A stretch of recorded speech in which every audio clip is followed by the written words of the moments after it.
Journalist, civil society से जो आए हैं, और भाइयों और बहनों, आप सबका मैं दिल से यहां स्वागत करता हूं।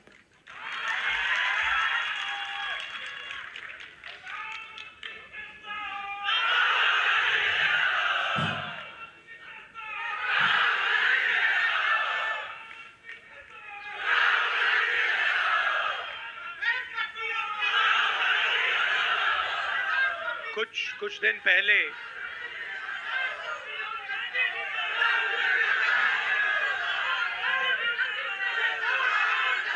अच्छा बोलने तो दीजिए। कुछ दिन पहले हमने बिहार में ये वोट अधिकार यात्रा शुरू की।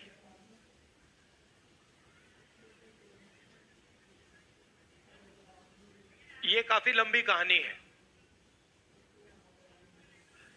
क्योंकि कुछ सालों से हमें शक हो रहा था और पूरे देश को शक हो रहा था कि इलेक्शन के सिस्टम में कोई ना कोई गड़बड़ है। लोग कहते थे ईवीएम की बात होती थी,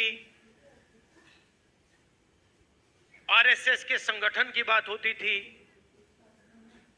मगर एक बात दिखने को मिलती थी कि बाकी पार्टियों को एंटी इनकम्बेंसी हो जाती थी, मगर बीजेपी के खिलाफ कभी एंटी इनकम्बेंसी नहीं होती थी।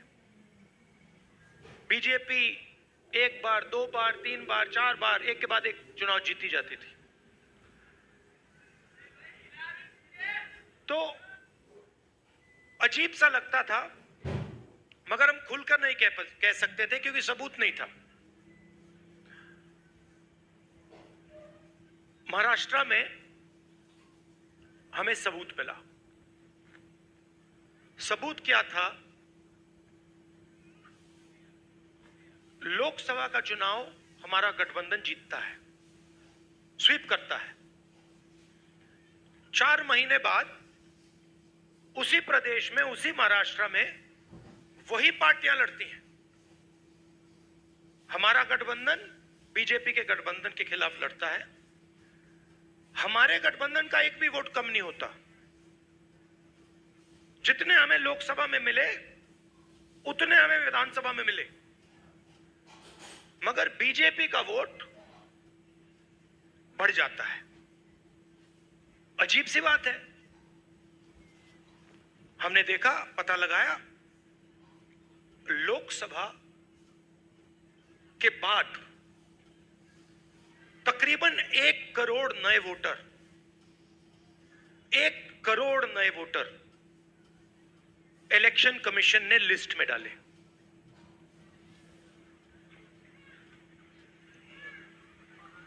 $45 लाख लिस्ट में, और बाकी वोटिंग बढ़ी। सारे के सारे जो वोटर, नए वोटर थे, सारे के सारों ने बीजेपी को वोट दिया। और जहां भी नए वोटरों ने बीजेपी को वोट दिया, वहां बीजेपी ने चुनाव जीता। हम गए इलेक्शन कमीशन से, हमने पूछा, बताइए कौन है ये लोग? ये नए वोटर जो हैं, ये टर्नआउट जो बड़ा है, ये कौन है? हमें इनके नाम दीजिए, वोटर लिस्ट दीजिए। कहते नहीं देंगे। फिर हमने उनसे कहा, देखिए इतना वोट पड़ा है, इतना टर्नआउट बढ़ा है, 5:30 बजे के बाद इतने वोट गिरे हैं, हमें आप कैमरा दिखाइए, वीडियो कैमरा दिखाइए, वीडियो फीड दिखाइए। कहते नहीं, हम नहीं दिखाएंगे। फिर क्या करते हैं? कानून बदल देते हैं और 45 दिन के अंदर वीडियो फीड को डिस्ट्रॉय कर देते हैं।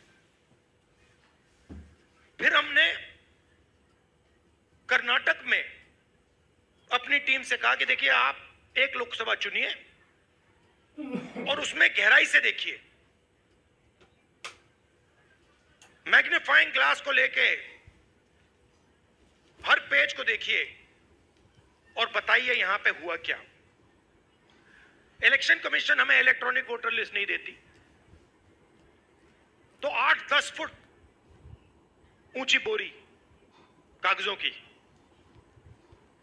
200-300 किलो की,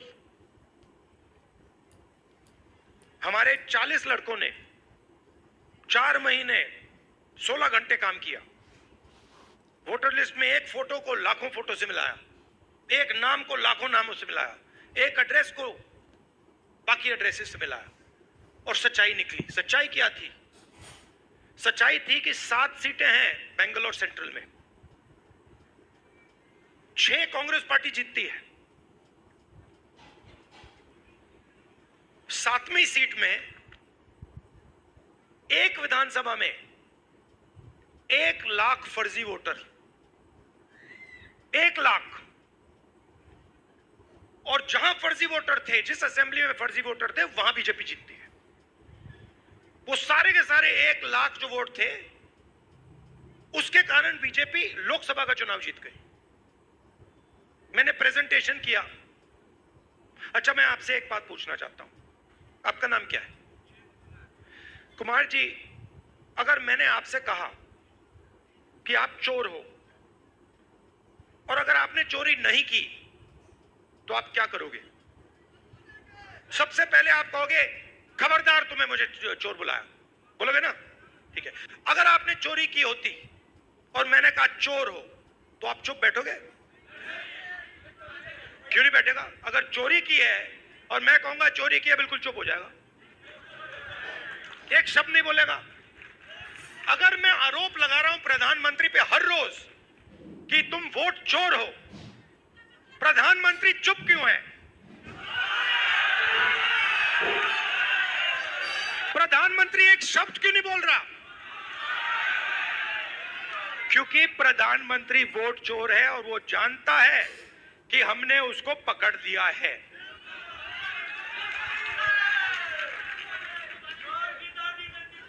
देखिए, मैं आपको एक बात बताता हूं।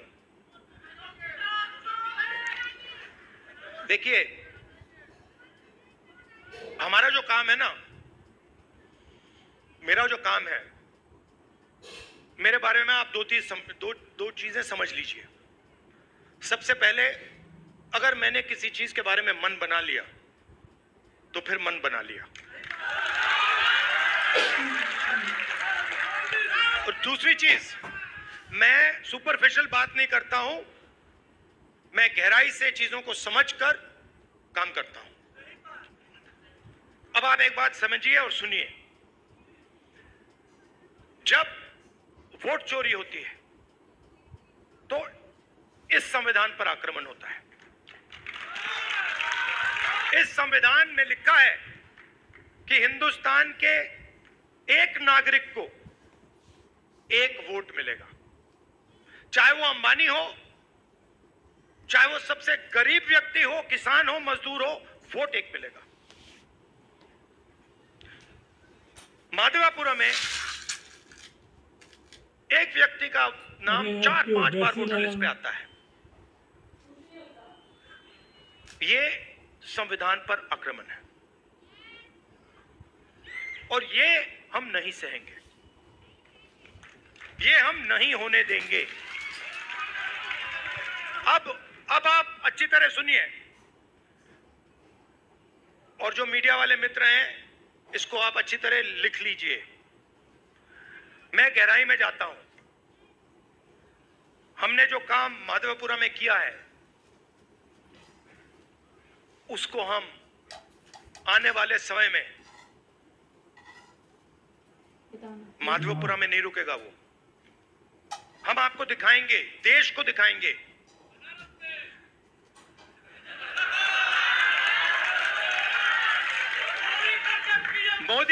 मोदी जी, मैं आपको बता रहा हूं, मोदी जी डरे हुए हैं, क्योंकि मोदी जी को बात समझ आ गई है कि अब चोरी पकड़ी गई है और अब वो भाग नहीं सकते हैं।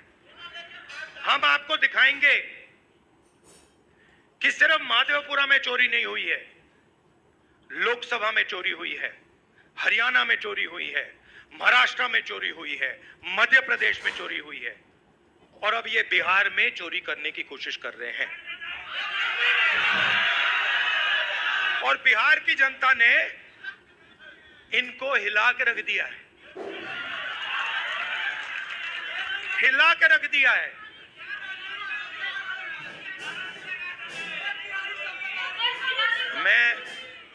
मैं दो तीन बीजेपी के, मैं सुनो, मैं भी बीजेपी के 2-3 एमपीज को जानता हूं। मेरे फोन पे मैसेज आ रहे हैं, आप प्रधानमंत्री को वोट चोर मत कहिए। कैसे मत कहूं भाई, है तो कहना पड़ेगा। अब ये तीर जाके सीधी टारगेट पे लगेगी। तो आपके गांव के बच्चे, यहां पे तो भैया 6-6 साल के बच्चे बोल रहे हैं वोट चोर, वोट चोर, वोट चोर, नारा बन गया है। और जो बिहार में शुरू होता है वो पूरे देश में फैलता है, वो रुकता नहीं है। आपने चंपारण में अंग्रेजों से लड़ाई शुरू कर दी, पूरे देश से उनको मिटा के हटा दिया। ये कॉन्स्टिट्यूशन की लड़ाई शुरू कहां हुई थी? चंपारण में ही तो हुई थी, वही तो हुई थी। अब इसका लक्ष्य क्या है? ये वोट चोर और संविधान को मिटाना, खत्म क्यों करना चाहते हैं, मैं आपको बताता हूं। तेजस्वी जी ने देखिए, हमें बैलेंस चाहिए, बैलेंस चाहिए।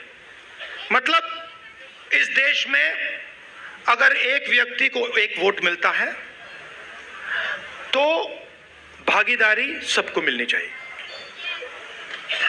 और जब हम हिंदुस्तान की संस्थाओं को देखते हैं, और इस बात को पहले मैं इतनी गहराई से नहीं समझता था जितनी आज मैं समझता हूं, जब हम हिंदुस्तान के इंस्टीट्यूशंस को, संस्थाओं को देखते हैं, और कोई भी इंस्टीट्यूशन चुन लो, कॉर्पोरेट इंडिया देख लो, ब्यूरोक्रेसी देख लो, जुडिशरी देख लो, मीडिया देख लो, बॉलीवुड देख लो, जहां भी आप देखोगे वहां पर आपको दलित, अति पिछड़ा, पिछड़ा, आदिवासी और माइनॉरिटी वर्ग नहीं मिलेगा। आप लिस्ट निकालो, अंबानी अदानी की बात होती है, हर कंस्ट्रक्शन प्रोजेक्ट में, हर इंडस्ट्री में, एयरपोर्ट,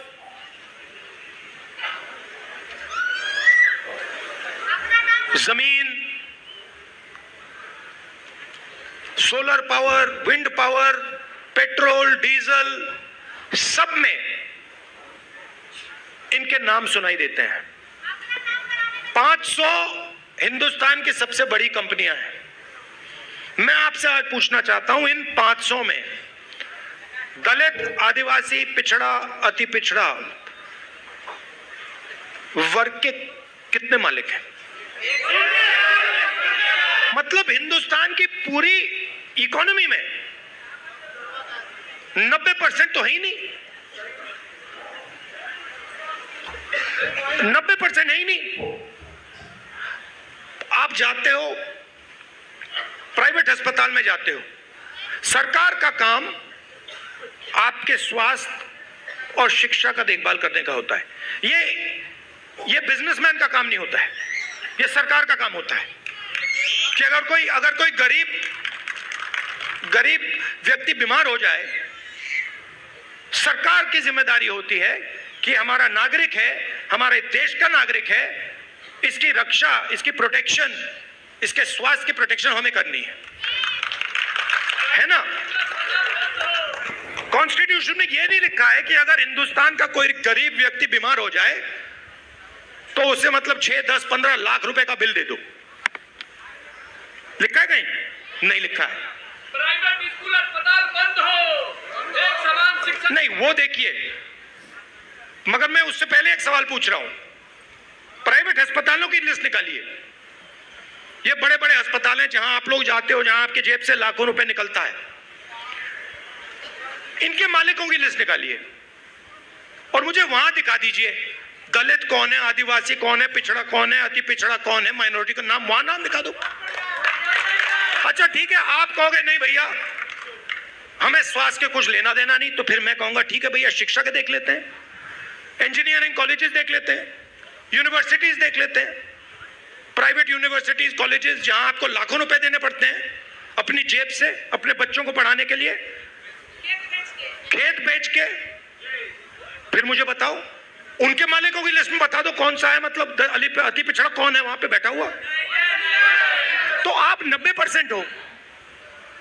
अब ठीक है, अगर आप सब मिलाकर 2% होते तो मैं कहता ठीक है भैया आप 2% हो, बात वहां खत्म हो जाए, मगर आप तो मेजोरिटी में 90% हो। आप 90% की भागीदारी हिंदुस्तान में है ही नहीं। कर्नाटक, तेलंगाना में हमने जाति जनगणना किया, आप हैरान हो जाओगे, सारे के सारे जो गवर्नमेंट के कॉन्ट्रैक्ट हैं छोटे से लेकर बड़े, उनमें कोई अति पिछड़ा नहीं है, कोई दलित नहीं, कोई आदिवासी नहीं, कोई पिछड़ा वर्ग का नहीं। आप राजनीति कैसे करोगे? मतलब पूरी की पूरी फंडिंग आपके हाथ में नहीं है, कॉर्पोरेट इंडिया नहीं है, अस्पताल नहीं है। अच्छा ठीक है, आपको ये सब नहीं चाहिए, मीडिया देख लो, मुझे नाम बताओ। मैं देखिए, मैं बड़े प्यार से बोल रहा हूं, मैं बड़े प्यार से बोल रहा हूं, भागीदारी तो होनी चाहिए। ये ओपिनियन बनाते हैं, ये लोग ओपिनियन बनाते हैं। नहीं, वो आपने बोला सबसे खराब आज तक है, मगर मुझे ये बताओ एंकर्स में से मालिकों में से मुझे अति पिछड़ा नाम बता दो, मुझे दलित नाम बता दो, छोड़ो अति पिछड़ा छोड़ो, दलित बता दो, पिछड़ा बता दो, नहीं है। तो कॉर्पोरेट इंडिया उधर नहीं हो, आप मीडिया में नहीं हो। अच्छा बॉलीवुड की बात करते हैं, वहां पे नाम बता दो, एक वहां बता दो, है ही नहीं, बहुत कम, क्या है ही नहीं। तो इसीलिए मेरी सोच है कि दो चीज से शुरुआत होगी। सबसे पहली चीज नेशनल लेवल पर जाति जनगणना, जिससे सबको पता लग जाएगा कि भैया हमारी इतनी भागीदारी है इस देश में। और तेलंगाना में हमने बहुत गहराई से किया है, सवाल पब्लिक से पूछ के हमने लिए हैं, दलित एसोसिएशन से हमने पूछकर उनसे कहा कि भैया आप बताओ हमें क्या पूछना चाहिए। ईबीसी एसोसिएशन से हमने पूछकर भैया आप बताओ हमें सवाल कौन से पूछने चाहिए। तो एक सेकंड, दूसरी बात, जो ये 50% की दीवार है रिजर्वेशन की, मैं आपको गारंटी करके कह रहा हूं, इसको तो हम चूरा चूरा करके फेंक देंगे उठा के। और ये देखिए, ये पहले 2 कदम है। आप ये मत सोचिए कि इसके बाद हम बात छोड़ देंगे। ये जाति जनगणना से हमें एक विकास का एक नया मॉडल मिलेगा, वो शुरुआत होगी। मगर हमारा लक्ष्य है कि देश में बैलेंस होना चाहिए, सब लोगों को इस देश में जगह मिलनी चाहिए, कोई भी हो, अपर कास्ट हो, दलित हो, अति पिछड़ा हो, माइनॉरिटी हो, सबको जगह मिलनी चाहिए और सबकी इज्जत होनी चाहिए। और मोहब्बत की दुकान, मतलब नफरत नहीं, प्यार से, बिना नफरत, बिना हिंसा, सबको लेकर देश की जो पूरी शक्ति है, जो देश के हर लोग में, हर व्यक्ति में है, उस पूरी शक्ति का हमें प्रयोग कर कर देश को आगे ले जाना है। मगर ये सब नहीं हो सकता अगर ये लोग वोट चोरी कर लेंगे। इसीलिए हम वोट अधिकार यात्रा यहां शुरू की और आपने हमें इतनी मदद की आप सबका दिल से धन्यवाद करता हूं कि आपने अपनी पूरी एनर्जी इस यात्रा में डाली। धन्यवाद, नमस्कार, जय हिंद।